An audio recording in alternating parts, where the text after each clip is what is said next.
James, she doesn't want to talk to you.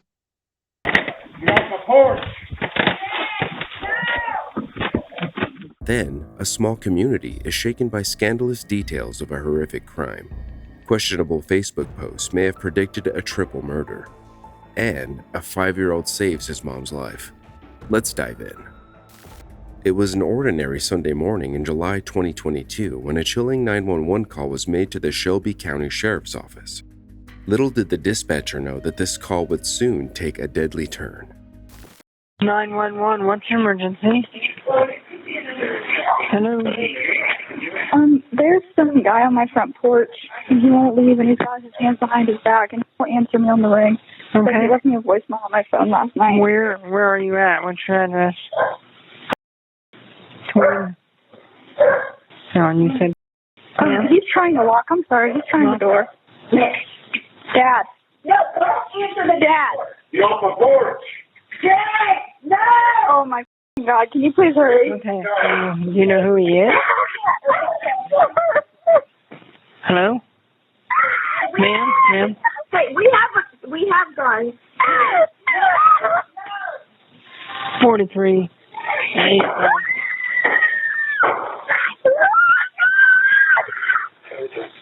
Respond to North Peak Road. Male subject attempting to gain entry into the road. Still getting further. Please hurry. I'm sorry. Ma'am? Yeah? What's going on? He broke through the door and my dad shot at him. Ma'am, he shot at him? Yes, I'm sorry. Do we know where he is? No. Where is Here's information. Male subject broke through the door. There's been a shot fired. Still getting further. Can you please hurry, please? Yes, please? what is your name? Do what? Do what, ma'am? Where is the subject that was broke in? I don't know where he is. Did he run or is he still there? I really don't know, ma'am. I'm hiding. Okay, where is your dad? He's at the front door holding it shut. Do what? He shot at the... Did he hit him? No. He's laying there. He's laying on the ground. He is shot? He has been shot? Yeah. Do what? Ma'am, I need you to calm down enough to tell me, has he been shot? I think so. I don't want to look. Please don't make me look. Has he been... It's okay. I can talk. It's fine. Okay. I need to know if he's been shot or not. I believe so, yes. I'm sorry. Do we know who he is? Yes, please. I'm sorry. Yes, I know who he is. No, Daddy, come back. No! Do we know who it is? Yes. Yeah, he is an ex-boyfriend of mine. It's an ex-boyfriend? Yes. You're advising a male subject has been shot. I'm going to put squad on standby. I'm so sorry. No, sorry. You're fine. I'm sorry. Is he on your front porch? No, open the window. I'm sorry. Is he still on the ground now on the front porch? Yes. He's on the ground.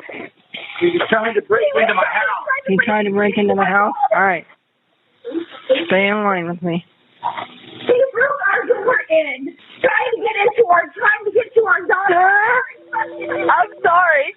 For Fort Lauderdale Rescue, go on standby at this time. Fort Lauderdale Rescue, go on standby at this time. Reference I'm sorry. He broke in our door and there's glass everywhere. He threw rocks. Yes, send units that way. Just send them. No, I'm not mad at you. Thank you. Come here. I'm okay. Thank you for saving me. It's going to be an ex-boyfriend. Dad, you're the best dad ever. You just saved my life. I know. I got Fort Lauderdale. It's gonna be Fort Lauderdale. No, you saved my life, Dad. Do what? Did he have a gun also? No. Did he have a gun also? That's not the time to do it. I'm sorry. Do what? No, I'm sorry. Is he breathing? I'm sorry. I'm trying to calm my dad down. Is he breathing? I don't know. There's a neighbor. There's a neighbor out there checking on him. I don't know. I'm sorry. Could you please hurry, guys? Yes, I've got units headed your way, ma'am. Okay, I'm sorry. Just calm down. Calm down. I'm still getting further. All right, I'm getting units headed your way. Okay, do we know who the male subject is? Yes, I know his name and everything. What is his name? James Rayl. James Rayl, and it's an ex-boyfriend? Yes, ma'am. Daddy, busted through the door. 43. Is he still in the front porch? He's in the driveway, actually, in front of our cars.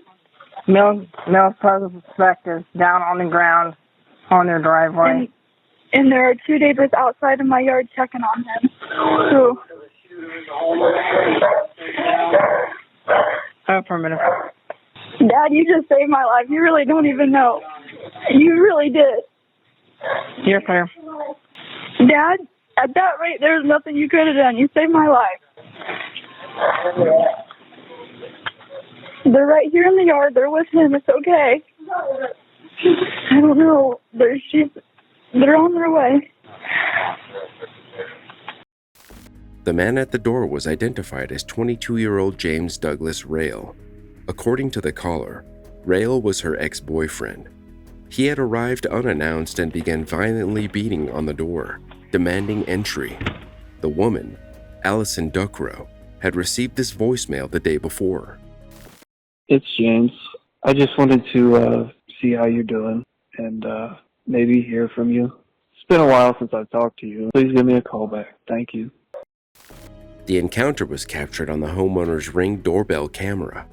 As Rayl continued his attempts to break in, the homeowner who was inside the house issued a clear warning to Rayl, telling him to leave the property and notifying him that he was armed with a gun.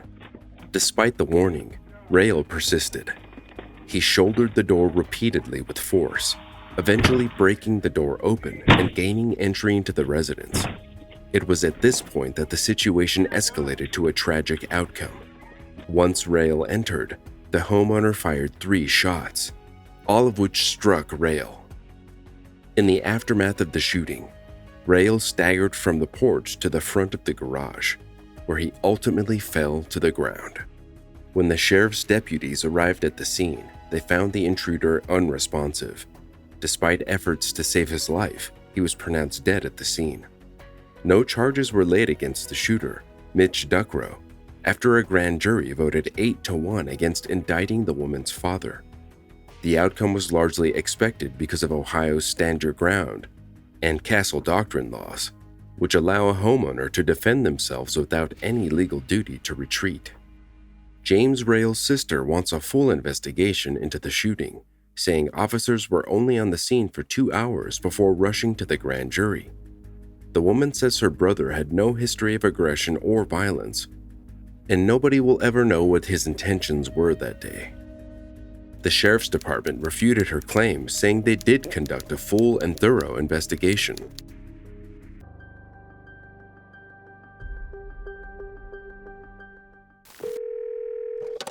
A woman told her family that she had killed 3 people after walking in on a threesome, but her relatives initially hoped it was a hoax. Gadsden County 911, 567, what's the address of your emergency? Alexis Lucia Road? Alexis Lucia Road. Alexis Lucia Road, what roads that run there? What's it run off of? It's near Highway 27. Okay, what's your name, sir? And what's the phone number you told me from? Tell me exactly what happened. My sister-in-law has told her family that she killed her husband. She caught him sleeping with another woman, and she cleaned up the bullet casings and took care of the bodies. Now her sister is moderately crazy, so we don't know. But I have keys to the house, and if a deputy or officer wants to meet me at my house, I can give them the keys and let them in the house. What's her name? Have you talked to anybody else? No. Have you made contact with him or anything? No, Have you tried calling him at all? No. Are you on the way there now? No, I'm at my house, so. Supposed to be their address? Yes, that's their address. What's his name? Do you know his birthday by any chance? Do you have a birthday? Yeah, no, we don't know what it is. Is she supposed to be there? Did she go back home or no? We can also out there. You want to have one contact you as well? Yeah, I got keys to the house, so if they want to come by here and I can do that. Yeah, well, she said one of them maybe in the backyard. The woman. Who's in the backyard? Say that again? What'd you say about the backyard? She said she put the woman's body in a wheelbarrow and wheeled her out into the backyard to a burn pile. Hold on one second. And this wouldn't be the first time that she's just completely made up stuff before, but... Okay. Hold on one second for me. Alright. Okay. Alright, we'll send some officers out to the address to check, and I'm going to put your name and number, and then we'll have one of them contact you as well. Okay. Okay? I can go up to the corner store up there at the corner of 27 and Alexis Lucia, and if they need the keys to go into the house, I can give them to them there. Okay. Alright, we'll get them on the way there, and we'll have one contact you by phone as well. If you see a blocker or anonymous number pop up, just go ahead and answer that. Alright. Okay? Alright. On February 29th, 2016, when Gaston County Police arrived at Crystal and Giovanni Gambino's home, they found the naked bodies of two men, Gio Gambino and 39-year-old Jeffrey Glenn Gilliland, both shot to death in the bedroom. Outside, officers discovered the body of 33-year-old Stephanie Lynn Sanchez, also naked and deceased. Neighbors later admitted to hearing gunfire, but no one had realized the sinister nature of the sounds. Crystal and Gio Gambino's marriage was far from perfect. In the past, the couple had multiple separations, and Crystal had filed for bankruptcy in 2009. She had taken out a restraining order against Gio and filed for divorce, though the divorce was later dismissed. Their relationship was fraught with tension and secrets, ultimately culminating in the events that day. Meanwhile, the other two victims, Jeffrey and Stephanie, were in a relationship. They had been living in a $55 per night motel, the Greenleaf Inn on Monroe Road in Charlotte, prior to coming to the Gambino home. Through computer and phone records, it was revealed that Gio Gambino had connected with the couple online.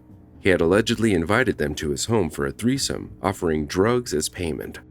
On the morning of the murders, Gio drove his daughter to school before picking up the pair for the illicit rendezvous. As the cocaine-fueled encounter unfolded, Crystal returned home to find the trio in bed together. In a fit of rage, she grabbed a revolver and a box of bullets, firing 15 rounds and reloading twice in the process. All three victims were struck multiple times, resulting in their deaths. The aftermath was chaotic. Crystal attempted to clean up the evidence by putting blood-stained bedding in the washing machine and dragging the mattress outside. Bullet casings were collected, and Stephanie's body was moved to a bonfire spot using a wheelbarrow. It appeared that Crystal may have intended to burn the body. The shooter then picked her daughter up from school and dropped them off at a relative's house, where she confessed to the killings, leading to the 911 call made by her brother-in-law. Crystal then attempted to flee but was subsequently arrested in the neighboring town and charged with 3 counts of first-degree murder. However, the case took a turn when it was discovered that Crystal had a history of documented mental health issues. In court, she pleaded guilty to 1 count of manslaughter for the murder of her husband and 2 counts of second-degree murder for the killings of Jeffrey and Stephanie. Her defense argued that her actions were driven by domestic violence, mental health issues, and infidelity. The judge handed down a sentence of 23 to 29 years in prison for the murder charges, with an additional 6 to 8 years for manslaughter. The sentences were to be served consecutively, meaning Crystal would spend a significant portion of her life behind bars. During her sentencing, the woman expressed remorse and regret for her actions, saying, "I can say I'm sorry, but I don't think they'll accept it anyway." And she was right. The victims' families were disappointed with the outcome. Today, Crystal Gambino remains incarcerated at the Anson Correctional Institution in Polkton, North Carolina. She is not eligible for parole.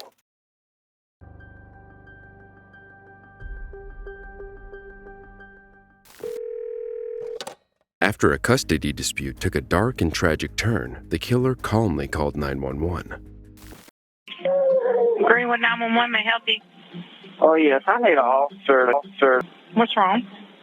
Oh, I'm just stressed out, and I'm about to take my life.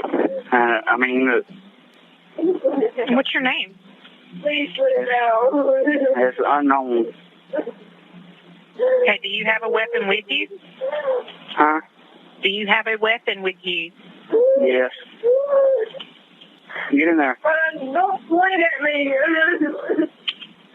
What's going on? In the days leading up to the tragic incident, Bryan Sweat made some alarming Facebook posts.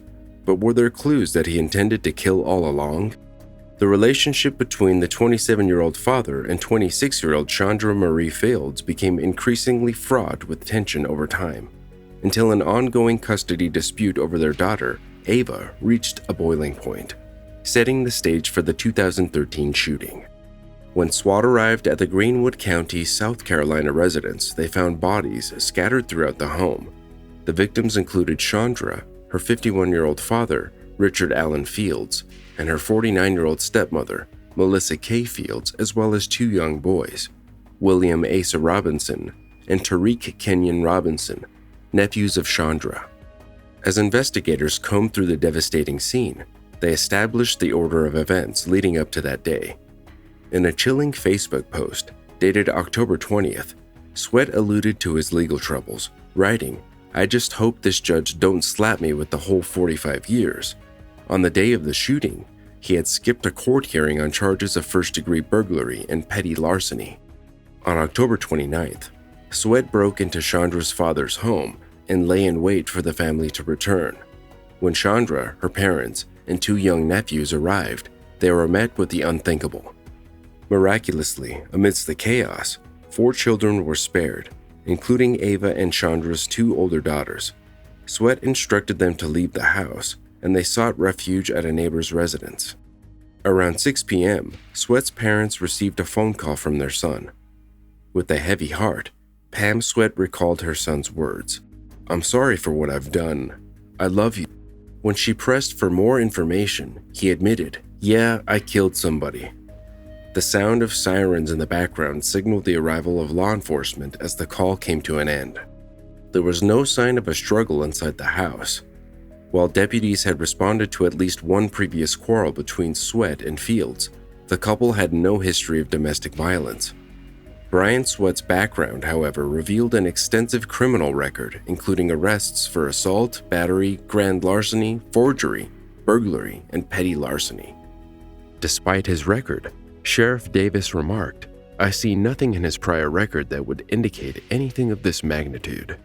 In the aftermath of the tragedy, neighbors recalled interactions with the family, their memories now cast in a somber light. Richard Fields had allowed Sweat to store his recreational vehicles on his property, but over time, tensions had arisen. Late-night disturbances and racing four-wheelers had marred the quietude of the rural landscape. Richard Fields had expressed his growing frustration and had asked Sweat to stop coming around. Neighbors spoke of Richard as a quiet, friendly man with a love for the outdoors, and they were left reeling by the sudden and tragic turn of events. The questions of what led Bryan Sweat down this dark path and what could have been done to prevent such a devastating outcome remain unanswered.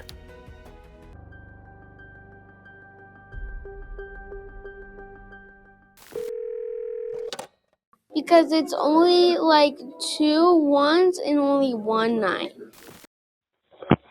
911, what is the address of the emergency? Mommy, I called 911.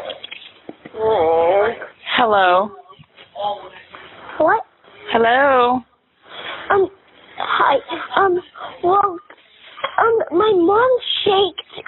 It's me, Elijah, and I'm a kid. My dad's not here, so can't answer it. And Mom can't answer it because she shakes. You said she's shaking? Yeah. Is she able to wake up at all? She's not. She's on the couch. She's sleeping, and she's not waking up. She's not waking up. 911. I called them because Mommy. Okay, where is she bleeding from? What? Where is she bleeding from, Elijah? She's not bleeding. She's like, she just say that when she doesn't take her medicine, she shakes. She doesn't. Okay, is there anybody else there with you? Are there any grown-ups with you? Well, it's only Mommy and not my dad. It's only Mommy? Work. Okay. And is your mommy still shaking? What? How old are you, Elijah? 5. And I had a loose tooth, and I have a 6-year-old tooth growing in. And I had 4 loose teeth, and now we got 5. Okay. Well, just stay on the phone with me until somebody gets there to help you, okay? Are you going to be able to unlock the door when they get there? Yeah, I think so.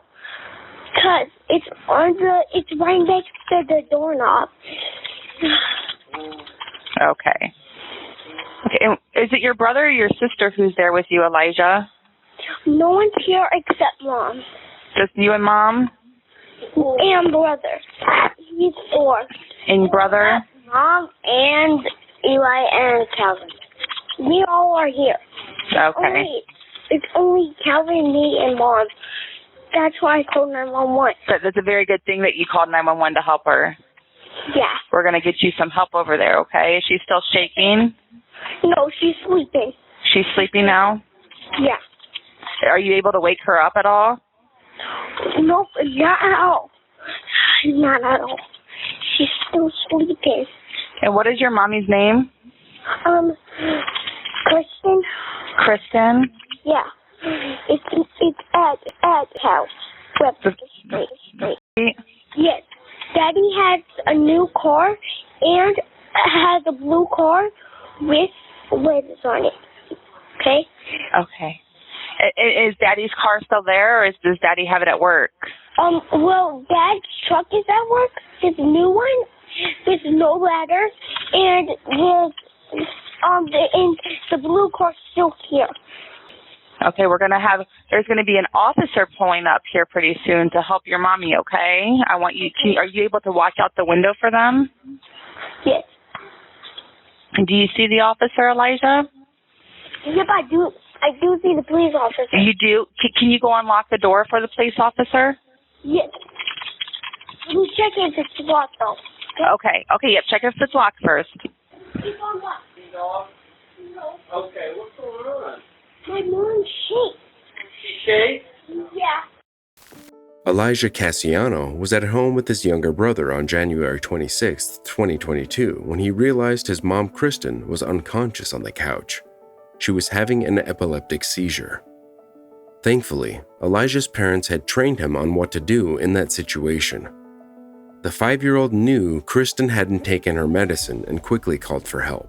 On the other end of the line was dispatcher Janet Ritter. She said they get calls from kids often, but none are as helpful as Elijah was.